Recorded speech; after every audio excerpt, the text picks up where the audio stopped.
안녕하세요. 허브경제TV입니다. 오늘 볼 종목은요, 엔캠을 보겠습니다. 엔캠은 여러분 알고 계시겠지만 전액 관련되어 있는 부분이잖아요. 한국의 전해질 시장은요, 전기차라든지 에너지 저장 장치라든지 소형 전지, 지금 우리가 꼭 전기차에만 이 배터리라든지 이런 것들을 욕심을 낼 필요는 없다라고 말씀을 드렸죠. 결국 이제 전기차는 우리가 좀 할 수 있는 구간이 좀 제한이 되어 있기 때문에 전기차에서 굉장히 좀 다양한 산업군으로 넓혀 나가야 된다. 로봇도 있고요. 조선도 있을 거고, 그 다음에 뭐 핸드폰도 있고, 컴퓨터도 있고, 노트북도 있고요. 그 다음에 뭐가 있습니까? 태블릿 같은 것도 있겠죠.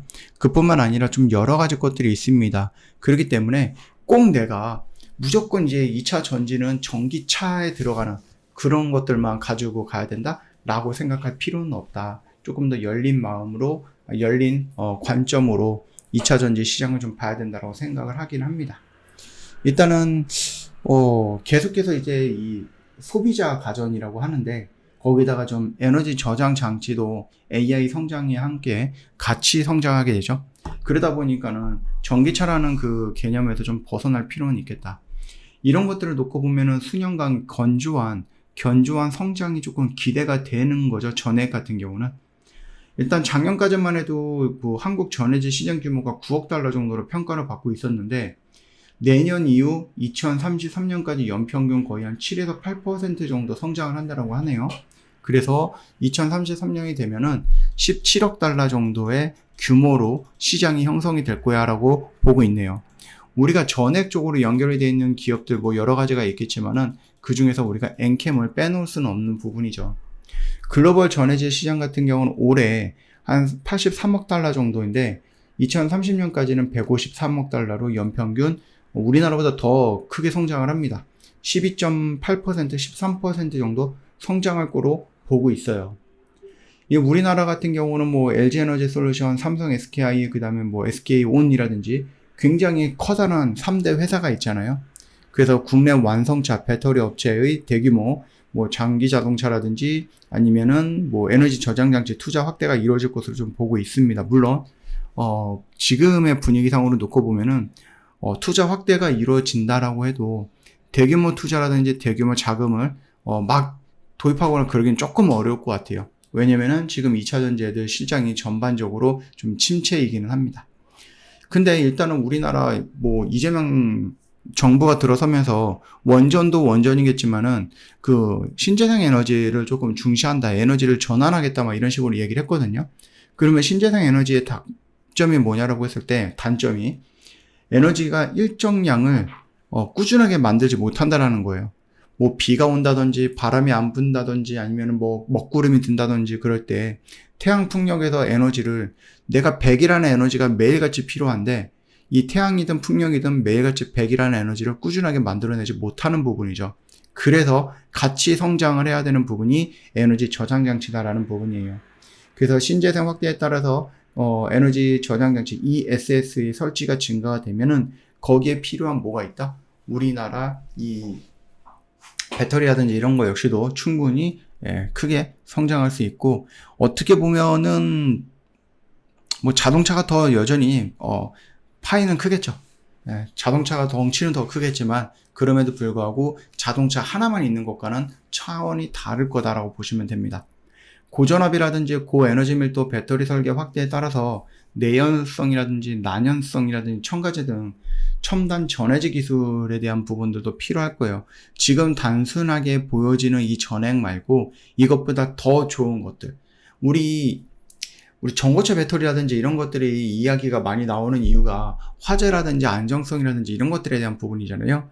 그래서 이 전액이 있는 배터리도 화재를 더 줄일 수 있도록 이 전해질에 대한 어떠한 기술에 대한 개발이라든지 뭐 신기술 이런 것들도 우리가 열심히 노력을 해봐야 되겠죠. 차세대 전고체 배터리용 전해질 연구 개발도 가속화되어야 될 것 같은데, 말씀을 드렸듯이 엔캠 같은 경우는 지금 뭐 나트륨 배터리라든지 리움 배터리라든지 LFP 이쪽으로 들어가는 그 전액 같은 경우는 조금만 바꿔도 진행이 가능하거든요. 근데 아예 고체로서 필요한 전고체 쪽으로 가기 위해서는 엔캠이 많은 것들을 좀 해야 된다라고 보시면 될 것 같아요.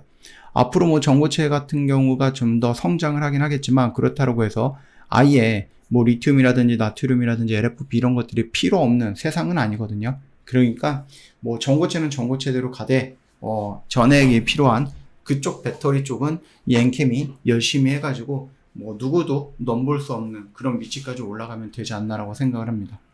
다만 이제 중국이 너무나도 막강하게 지금 성장을 하고 있고 그 지금 시장도 굉장히 많은 것들을 좀 차지하고 있기 때문에 우리나라도 이제 국산화라든지 이런 것들에 대한 노력이 좀 필요할 것 같은데 아무래도 원자재라든지 아니면 원료라든지 아니면 뭐 이런 것들이죠. 조금 뭐라 그럴까? 우리나라에 자원이 그런 게 없어가지고 좀 불편하거나 아니면 좀 아쉬운 감이 많다라고 생각을 합니다.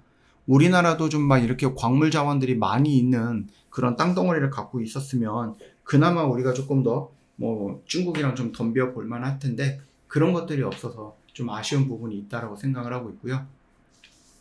결국은 뭐 말씀을 드렸듯이 기술적으로 이제 중국을 뛰어넘을 수밖에 없습니다. 물론 여전히 흐름을 놓고 보면은 중국 애들이 기술이 우리나라보다 뭐 뒤떨어진다 뭐 이렇게 얘기하기는 어려워요. 여전히 중국 애들은 우리나라보다 2차 전지 기술에 대해서는 더 좋으면 좋았지 못하진 않는다라고 생각을 합니다. 그래서 우리나라도 좀 이 격차를 더 이상 벌어지는 것은 막아야 되거든요. 우리가 역전을 하지 못하더라도 그렇기 위해서라도 꾸준히 연구를 하고 투자를 해야 된다라고 보시면 됩니다. 오늘 2차 전지 애들 전반적으로 분위기가 뭐 좋지는 못했습니다. 막 21선 라인을 돌파하면서 야 이런 캔들을 보여줄 때에는 바로 내일이라든지 막 이렇게 갈 것 같아 라는 움직임을 보여주고 막 기대감을 보여줬는데 결과적으로는 다시 물론 이제 시장이 밀렸으니까 같이 좀 밀려 내려가는 모습을 보여줬어요. 물론 완벽하게 이 저점 라인을 깨버리는 액션은 아니지만 그럼에도 불구하고 여전히 2차 전지는 조금 더 기다려 봐야 되는구나 라는 생각을 여러분들도 했을 거라고 봅니다. 엔캠 같은 경우도 지금 우리가 여기에서 뭐 했다? 여러분 여기에서 이렇게 갈 거야 라고 생각해서 미리 들어가지는 말자라고 말씀을 드렸죠. 나는 이 저점을 이탈하면 도망갈 수 있어. 나는 손실이 조금 두렵지 않아 하시는 분들이야 뭐 여기서 선제적으로 접근을 할 수는 있겠지만 제가 원했던 것은 뭐예요? 결국은 저항이라고 봤던 그동안에 계속해서 한 1년 2년 동안 계속 저항이라고 봤던 이 61선을 완벽하게 돌파하는 이 캔들을 보고 나서 차라리 내가 여기서 들어가서 손절 치더라도 도전할 자리는 여기다 이 구간이 아니다 라고 말씀을 드렸던 거예요. 그 점을 여러분들이 좀 참고했었으면 어땠을까 하는 생각을 합니다. 저 허브경제TV 공식 채널 보시면 정말 중요한 것들 깔끔하게 정리해놨으니까 많이 활용해 주시고요. 저희 지금 뭐 오늘도 열심히 매매했고요. 이번 달이 지금 6월 달인데 파일 거래일이 지났죠.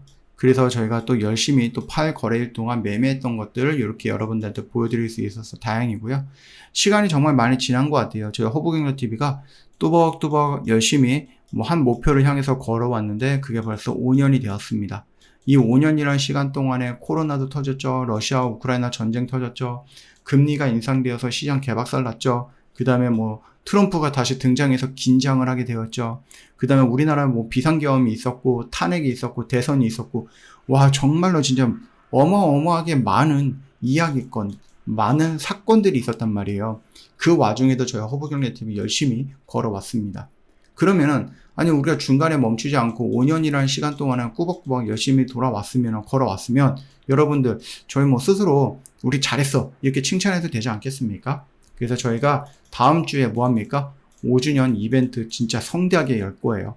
네, 우리 이렇게까지 열심히 해왔습니다 라고 여러분들한테 자랑하고 싶어서 정말로 크게 이벤트 열 거니까 여러분들도 다 오세요. 오셔가지고 여러분들이 보고 야 이거는 좋을 것 같은데 가지고 가면 됩니다. 아시겠죠?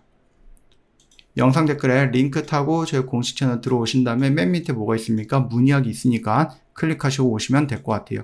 오늘 하루 정말 고생 많으셨고요. 여러분 중동 이슈 아까 전에 말씀을 드렸듯이요.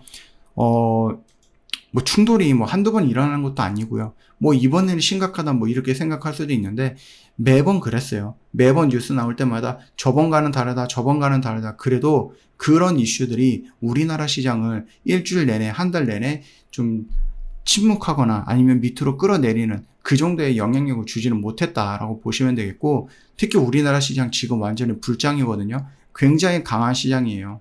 그렇기 때문에 여러분들 미리 걱정하지 마시고요. 쫄지 마시고요. 오늘 하루도 고생 많으셨습니다.